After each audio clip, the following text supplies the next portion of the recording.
Berfirmanlah Tuhan kepada Musa, Pada hari yang pertama dari bulan yang pertama, haruslah engkau mendirikan kemah suci, yakni kemah pertemuan itu.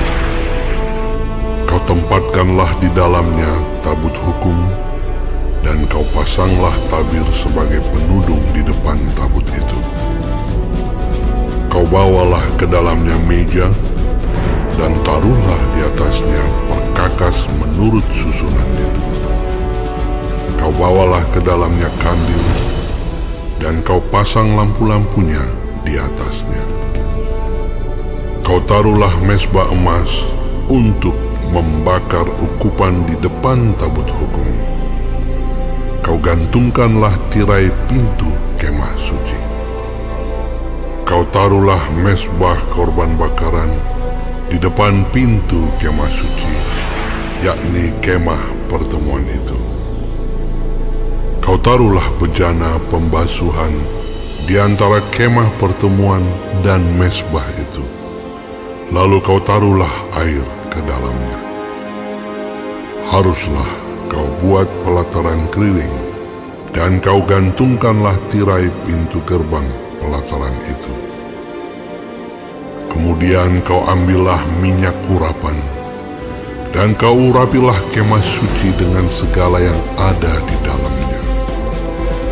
Demikianlah harus engkau menguduskannya dengan segala perabotannya, sehingga menjadi kudus. Juga kau urapilah mezbah korban bakaran itu dengan segala perkakasnya. Demikianlah engkau harus menguduskan mezbah itu, sehingga mezbah itu maha kudus. Juga kau urapilah bejana pembasuhan itu dengan alasnya, dan demikianlah engkau harus menguduskannya. Kemudian kau suruhlah Harun dan anak-anaknya datang ke pintu kemah pertemuan, dan kau basuhlah mereka dengan air. Kau kenakanlah pakaian yang kudus kepada Harun.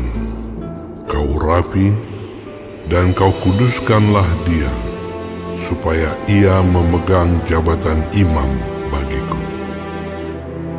Juga anak-anaknya kau suruhlah mendekat, dan kau kenakanlah kemeja kepada mereka.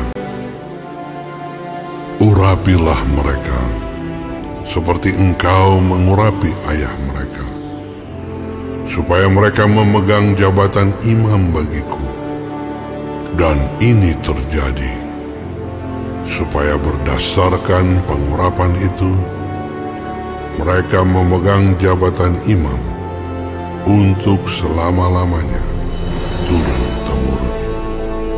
dan Musa melakukan semuanya itu tepat seperti yang diperintahkan Tuhan kepadanya. Demikianlah dilakukannya. Dan terjadilah dalam bulan yang pertama, tahun yang kedua, pada tanggal 1 bulan itu, maka didirikanlah kemah suci. Musa mendirikan kemah suci itu, dipasangnyalah alas-alasnya, ditaruhnya papan-papannya, dipasangnya kayu-kayu lintangnya, dan didirikannya tiang-tiangnya. Dikembangkannyalah atap kemah yang menudungi kemah suci, dan diletakkannya tudung kemah di atasnya, seperti yang diperintahkan Tuhan kepada Musa.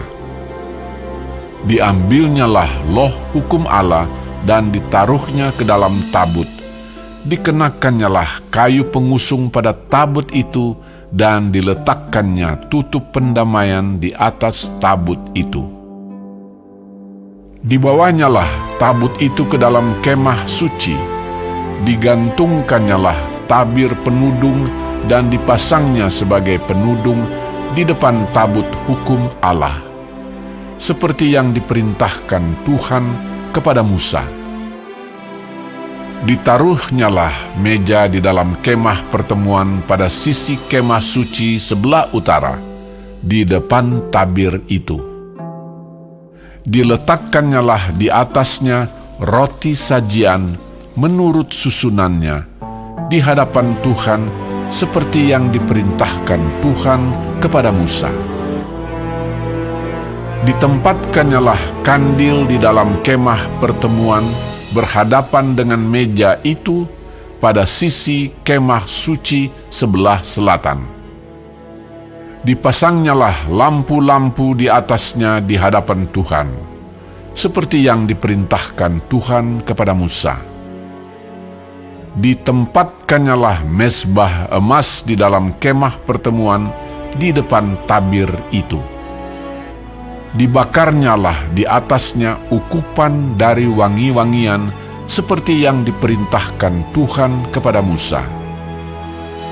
Digantungkannyalah tirai pintu kemah suci. Mezbah korban bakaran ditempatkannyalah di depan pintu kemah suci, yakni kemah pertemuan itu, dan dipersembahkannyalah di atasnya korban bakaran dan korban sajian, seperti yang diperintahkan Tuhan kepada Musa. Ditempatkannyalah bejana pembasuhan di antara kemah pertemuan dan mezbah itu, lalu ditaruhnyalah air ke dalamnya untuk pembasuhan. Musa dan Harun serta anak-anaknya membasuh tangan dan kaki mereka dengan air dari dalamnya. Apabila mereka masuk ke dalam kemah pertemuan dan apabila mereka datang mendekat kepada mezbah itu, maka mereka membasuh kaki dan tangan seperti yang diperintahkan Tuhan kepada Musa. Didirikannya tiang-tiang pelataran sekeliling kemah suci dan mezbah itu, dan digantungkannya tirai pintu gerbang pelataran itu. Demikianlah diselesaikan Musa pekerjaan itu.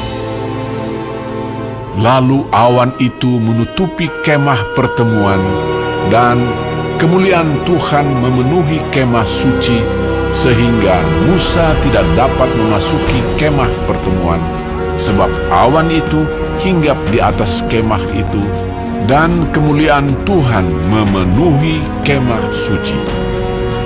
Apabila awan itu naik dari atas kemah suci, berangkatlah orang Israel dari setiap tempat mereka berkemah. Tetapi jika awan itu tidak naik, maka mereka pun tidak berangkat sampai hari awan itu naik.